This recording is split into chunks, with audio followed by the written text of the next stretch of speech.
Super service at your door with Stevens Worldwide Van Lines. Packing, loading, so much more with Stevens Worldwide Van Lines. Quality right to the core with Stevens Worldwide Van Lines. Total customer satisfaction, Stevens Worldwide Van Lines. Welcome to the Quality Hour from the TCS Network, live here in Saginaw, Michigan from Stevens Worldwide Van Lines headquarters. Today's presentation is the way to move our packing scores. I'm Joe Biskiner. With my co-host here is Jim Welsh. Hey, Jim. Happy St. Patty's Day. Same to you, sir. Looking forward to a great show. It's going to be a good one. Let's start off with some news. I'd like to remind everybody out there that we have a sales training seminar that's going on right now in Las Vegas. They're just finishing up today, and the initial reports are that it's very positive. There's still time to sign up for the training that goes on in Nashville on April 13th and 14th. If you're worried about seeing something that you've seen before, please don't be. Sign up. This is all brand new and all focused on getting you to be a better salesperson and getting more sales in the door. Today we're talking about packing, and we're going to talk about those things that you can talk about over the phone. But some exciting thing coming up in May, May 14th through 16th here in Saginaw, Michigan, is our packing boot camp. And Jim, why don't you just talk a little bit about what's going to happen at that packing boot camp, if you would? Sure, Joe. What we have is that we decided the best way to improve our scores is by physically training. And so we have decided to put a first-time train-the-trainer Stevens Packing Boot Camp in Saginaw, Michigan, and the first 50 individual agents that sign up attend free. The only thing they do is buy their plane ticket. So it's a good deal. We'll talk more about it later in the show, but you need to mark those calendars. That's May 14th and 15th, and Saginaw, Michigan, and we'll be sending personal invites out. Okay, we'll look forward to that. Mark your calendars. We will follow that up after today's broadcast with our survey that goes out as well. Things are moving ahead here a little bit, but in other things in the news, business volume for this year has picked up. Happy to report that through February, we've got an 18% increase in shipment count. Unfortunately, margins continue to stay tight. It's very competitive out there, so our line haul revenues are only up about 7%. But any time that you can report an increase in business is a good thing. TCS scores 2010 is screaming to a great start for us. Through the first 2 months, not a lot of returns back yet, but we've got a 96.7% total customer satisfaction score, and that's across all orders. Look for new pricing guidelines coming out. We're finalizing those this week and should have them out into bulletin form and out to you early next week, certainly by the end of next week. I know that everybody's out there and customers are already securing business for into May and June, so we realize that you're looking forward to that. StevensWorldwide.com. If you haven't been there to visit StevensWorldwide.com, please do so. Also, look for Stevens on YouTube. We've got a couple of videos out there, and that's pretty exciting. I understand that our cashback site went up, and we've already got some inquiries there. I further understand the things that I don't really know on the technical basis, that there are RSS feeds, so our customers have all kinds of new ways to stay connected with Stevens Van Lines. So again, if you haven't had an opportunity to see StevensWorldwide.com, please do so. Joe, great stuff. I'd like to make one comment for all our sales folks out there. We'd appreciate any feedback from the field relative to what our competition is doing in terms of discount levels, valuation charges, anything different or unique in their pricing that you're running across in the home. Pick up the phone and give us a call so that we can take all that into consideration when we're working on our pricing. Great point. Looking toward another opportunity for our agency family, we wanted to remind you about Focus Logistics. Focus Logistics is a division of Stevens that does furniture and fixtures for hotels, medical facilities, senior living centers, and retail stores. You don't necessarily have to know how to do this business, but in your neighborhoods and when you're out doing surveys or driving around your town, you see the signs for new places that are going up. If you happen across anything that looks like is an opportunity, if you would give Jaden Clovis a call, the number there is 888-206-2328. Jaden will take the ball and run with it, and you'll earn a nice booking commission, and if we secure the relocation, then you'll be able to participate to whatever extent that you're capable of or we're capable of. So again, always look for opportunities, and we will help you find a way to secure that business. I think now it's time to move on with our show. And today we are talking about improving our total customer satisfaction scores. I spoke at one of our conventions a couple years ago, and where we looked at how would we get our total customer satisfaction scores up to a 95, okay, and really even beyond 95. At that time, we focused heavily on the move coordination process and making sure that the relocation consultant and the customer had a bond, because it's hard to fire your friends. I believe that we've done everything that we can possibly do to secure that bond.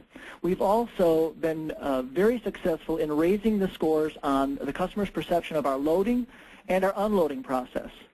The one area that continues to lag behind is packing. And until we improve our packing scores and the way that our customers feel about this important service to them, we'll never get to total customer satisfaction. A little graph here up on the screen shows you some of the improvements that we've made, because we have made improvements, no doubt. The blue bars are for our DoD shipments, and again, just to remind everybody, we haven't been collecting DoD service scores for quite some time, but in just some recent weeks, we were able to go back and pull in all of the customer satisfaction scores from the Department of Defense that have been sent to us by the Department of Defense, and went back and loaded those into the system so we could see where our DoD customers land in this whole total customer satisfaction.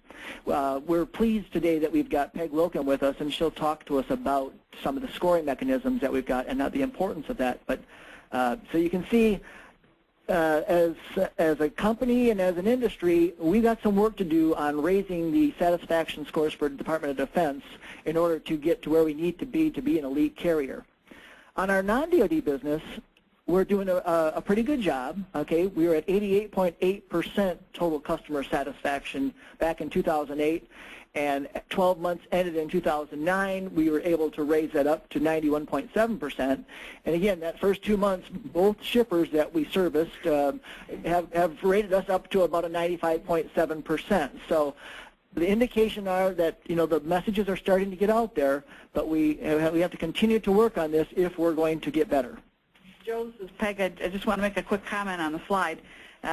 Not for a moment do I want to indicate that we don't want to move those blue graph numbers up to match DoD service with non-DoD service, but I think that partly what we're seeing is a reflection of a very different set of expectations from our two customer bases that we've got to learn to understand more in order to be able to move the score up. Besides working on packing, we've got to understand our customer base a little bit better. Yeah, you know, Joe, another point, too, is that the improvement is directly related to the accountability process that we've put in place. And we need to congratulate all of our agents and service providers for buying into that. I know that John just gave me some statistics this morning on that, and we've issued something like 1,400 accountability reports, out of which around 80% of them were all good. So we just do not send the bad, we send the good. But that whole accountability process, people are taking it serious, and that is a big reason why our TCS scores are improving. Absolutely, and thanks for bringing that up, because we can't ever stop thanking our agency family enough, right. Because whether it's acceptance of the accountability process, taking the feedback that we give them and making themselves better, or even their participation in this little broadcast. And we are, again, at record numbers in terms of our participation in this broadcast. We really appreciate the seriousness that our agency family has taken to improving our van line.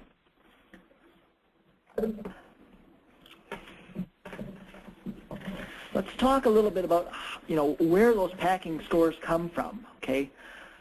We know that 100% of our DoD customers receive a packing service from the carrier. About 90% of our national accounts receive a full pack service, and about 30% of our COD or consumer customers are receiving that service.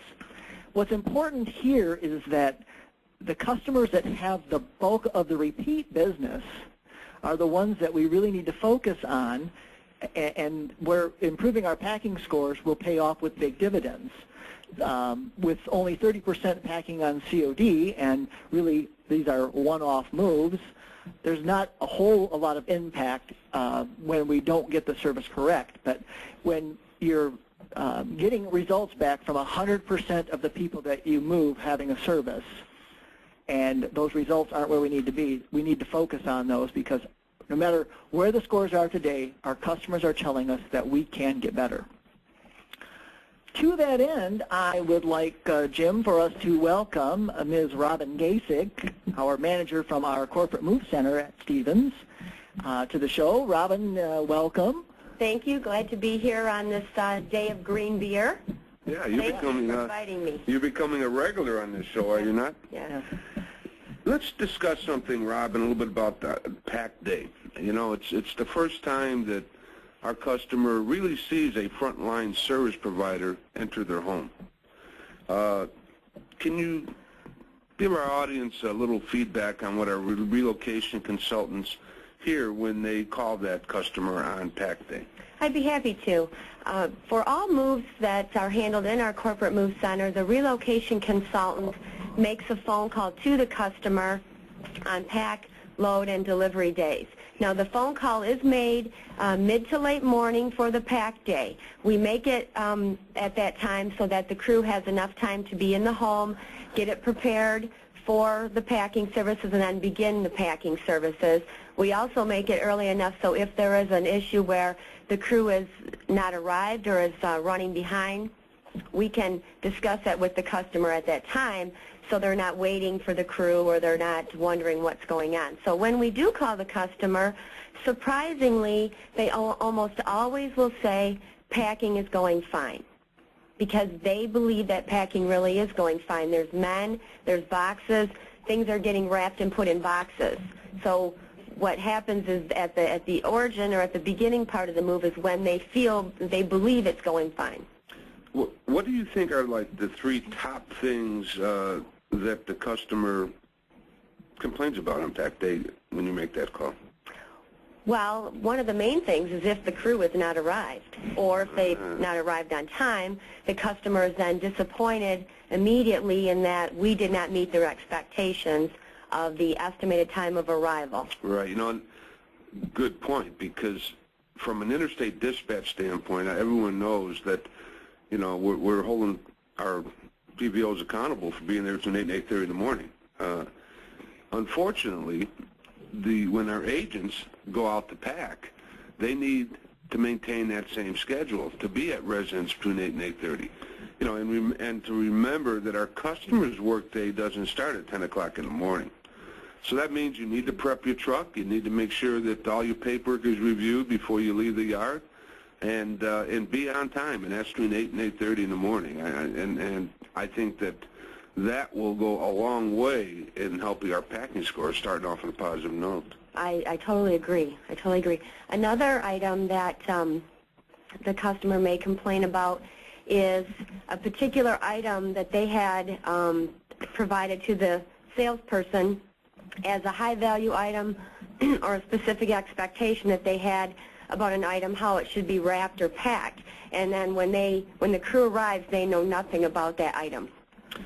Yeah, there is a point in time when that pack crew and that crew leaders walking through the house with the customer, they should be asking that question. You know, if there's any particular item in this home that you want some special attention to, just in case it wasn't mentioned or the customer forgot to mention that to the salesperson at the point of presentation. So that's a key question when you're walking through the home. And as a crew leader, you need to recognize things that are a little more fragile and point that out to the customer, because you develop a comfort zone, you know, as you're working your relationship with that customer. Let me jump in here for a second. Sure. Robin talked about what the coordinators do on our non-DOD calls, but I think it's important to note that almost 100% of our DOD shipments also have a pack day call made. I say almost 100% because obviously those shipments that are originating from a non-temp storage warehouse, there is no pack day call. But everything else gets a call in exactly the same model that we use for our corporate move center. We've patterned our military calling process over our, the same as we do our other quality control on non-DOD shipments. And I would echo some of the comments that Robin made about what we hear from the customer, timeliness of the crew. Sometimes we hear the issue of, I'm having a hard time keeping up with all of them because the house is, you know, on a bigger move. I got 5 packers and I can't follow everybody, and the uneasiness that creates sometimes. I'm not sure what we all can do about that other than being aware that can make a customer uneasy, and we need to try and be sensitive to the fact that it's their personal possessions and you're in their home, in their space, if you will. And right. Yeah, so what that indicates is that the customer has gotten comfortable with the fact that we are the professionals. So they're not overly concerned. They might see there's a lot of materials going on. Maybe they think people are using too much materials.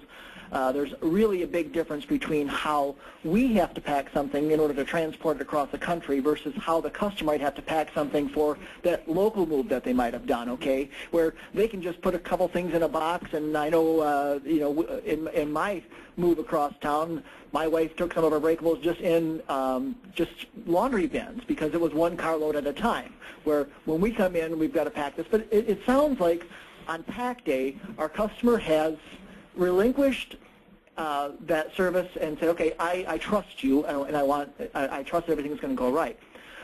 I think we'll also all agree that our claim statistics show us that we don't pay out a lot of packing damage claims. So it's not a matter of we're not protecting things properly. Okay, I think that for the most part we do that. Interesting though, our surveys that come back don't always have glowing results from the packing, okay? So when we get to destination and the customer starts to unpack, that's when we really start to notice that we've got some of the issues that we're going to talk about going forward. And I've maintained that packing is that one service that when you get to destination and you start unpacking, if things aren't right, the customer thinks back and says, wow, I could have done this, okay? They can't load a truck, and they normally can't unload a truck, but when they start to unpack and see all of those things and things don't look like they think they should have looked because they paid for a professional, they start wondering, why would anybody do this? You know, great points there, Joe, and then if I could just add a couple. You're right, not a lot of claims, but it's the perception of the quality of the pack job. When a customer opens up a box and it's messed up inside, nothing may be damaged, but they say, well, what care, what custody and care did the packers take with my belongings? Not putting the boxes in the right room. You know, now they're carrying the boxes from the basement up to the 3rd floor, from the garage up to the 2nd floor. So, you know, it becomes the perception of the quality of our work in the customer's eyes. So when they're putting that grade in, and we'll be talking about how we get graded down the road, you know, at best it's an average result. So, you know, and another good point too is that on when there's a 2-day pack job, the crew leader, when they walk in that home, needs to discuss your packing plan, so that the customer knows that you're organized and they have a sense of what is going to take place over the next 48 hours. Right. For that matter, even going through on a 1-day pack job, talk about your pack plan so the customer understands what's going on. Remember, it's the first time many people, you've invaded their private space. Make them feel comfortable with you and your crew. Jim, we got a question that came in, and it's an important one for Robin. Robin, the question concerns what happens on days when you schedule 2 days for packing. Do you call on the second day as well? We really will leave that up to the customer in the relationship with the relocation consultant. In other words, if you have a customer that has moved several times, knows what goes on and what doesn't, you ask them if they would like you to check in on second day. Most times they'll say, no, I totally understand what's happening, I'll call you if there's an issue. If you have a customer that's never moved before, or one that we lovingly will call a nervous Nellie, we'll call on both days. Okay. So definitely do that. So it really depends on the customer. Okay, great. A nervous Nellie. A Nervous Nellie. I got to write that one down. Yes, nervous Nellie. That's Bill O'Lady's sister. Well, let's start. Let's get into what we get back from the feedback from our customers, because this is what's important. This is how we improve ourselves. This has been up on the screen a little bit, and everybody's had a chance to look at some of these comments. And I think I heard out there in radio land a few nervous giggles, because most of the stuff is common sense, and we'd say, gosh, that should never happen. And it shouldn't happen, but it's happening, and it's happening every day, and these are what our customers are telling us on how we can improve our service. So just going to queue up some of these, and anybody that's in the room here can chime in on what we can do to improve that. First one, I don't know how you ever deal with that, okay, when you've got a valuable sculpture, okay, and then you place something heavy in that same box and crush something on the bottom. So we have to be very careful about how we place things in boxes and distributing the weight appropriately. I think, the most telling thing is that first comment, all of the things that I told the packers were irreplaceable and valuable to me were broken. I don't know how you overcome that at all in the performance satisfaction process, because if the customer has taken the time to identify to you those things that are most valuable to them, and we as professionals haven't been capable of assuring that those items arrive unbroken, there's no recovery from that. Yeah. And really, there's no excuse either. I mean, we need to be dealing, sometimes I think what I perceive happens is that the customer says, this is really important to me, please handle it carefully. I hear from the field that sometimes packers or drivers take exception to that, almost as if to say, hey, look, I'm the professional, I know what I'm doing, you don't have to tell me. And in the process, we lose a great opportunity for building customer confidence and having them rate us highly, because we go the extra mile to take care of the things most valuable to them. Okay, I'm going to, people have seen up these on there, but putting in toxic items in with vitamins or other food, just not acceptable. Make sure, please, that we protect the customer's goods. Let's move on to the next. We're on the next one. Are we? We'll move on to the next one. Great. Yay. Joe, I want to make a suggestion in regards to antiques or expensive or irreplaceable artwork. I would suggest to the salespeople, don't be afraid to talk to the customer about recommending third-party service. I mean, I understand the customer has budgets. They want their move to be the least amount of money as possible. But if you're not sure that your agency or your crews are really prepared to pack a $50,000 painting or a very expensive painting without ensuring that it doesn't get damaged, talk to the customer about third-party services. It's okay, and I would recommend that they get certain things crated, because it's for the benefit of the customer. It may cost them a little bit more now, but we'll ensure that gets there safely in the end. So it really is worth the extra money. Yeah. When I look at this screen here, it's that second paragraph from the bottom about the no oversight, okay? We've all heard the adage, inspect what you expect. Again, we're talking about packing. We're talking about customer groups that have a lot of repeat business, and so we're talking about taking some time out of the day to go out, inspect what the crews are doing, talk to the customer, make sure that they're comfortable, and we'll all get better. Well, after all, the driver is the crew leader, and if he's not present, maybe he's not the one actually performing the packing, but if he's not present reviewing what the crews are doing, particularly if you've got casual laborers involved, that's another recipe for disaster, to be present and watch what's going on. Yeah, I might add here, Joe, that a lot of the comments that we have put up on the screen here, these are right from our post-move surveys, so that we actually take these comments and include them with the accountability report that goes to the service provider. So this information is getting forced to back out to the field so people become aware. And, you know, when you read things like this, it's all about lack of training. I mean, that's why these things are happening. You know, we're just not trained up like we need to be from a packing standpoint.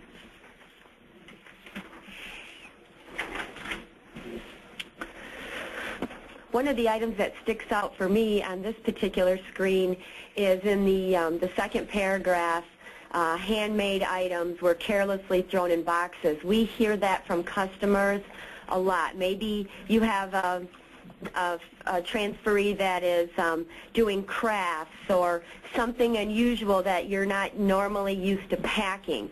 You know, get together as a group, figure out the best way to pack that, or so the items are taken care of and are safe. Because, you know, maybe a wreath that the customer made doesn't look like much, but it may be something that she cherishes more than her expensive dining room table, and it really makes a difference. And customers really do get upset when those types of things do get damaged because they are not replaceable.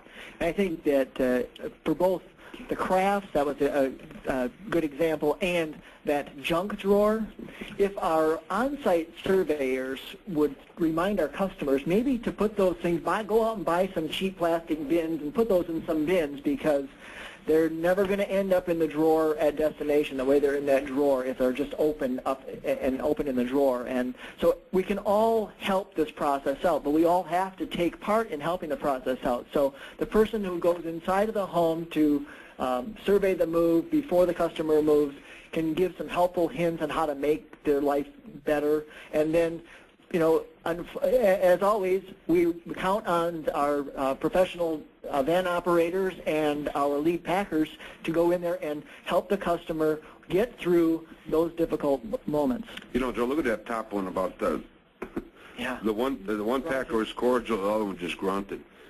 How that customer perceives you, do they perceive you as a threat, or do they perceive you as truly a service provider? You know, and if one of the crew is walking around at home with a look of, don't bother me, I'm just here to do my job, that will tell you automatically it will affect the packing score. Even without a claim, it's going to affect the packing score. And these are things, you know, that are easy to fix. Right. They're reminders. Or the woe is me. Well, Yeah, right. maybe they're not having that, but it's the woe is me. So put yourself in any situation where you expected service. Maybe it's a restaurant, and if somebody comes up to you and they give you I don't want to be here, how good do you feel about what's going on? Right. You know, as comment on the military perspective too, remember that in our military family structure, most of those folks are very accustomed to giving and getting the yes ma'am, no ma'am, yes sir, no sir type of communication.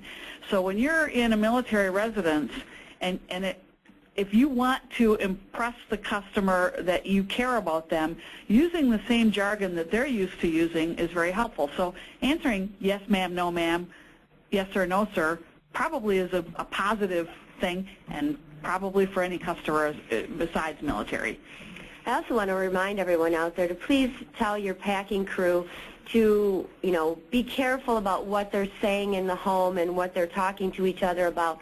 The customer may not be in that room, but they could be right on the other side of the door. Also, if there's any issues that you foresee, go outside and call the dispatcher or your agency.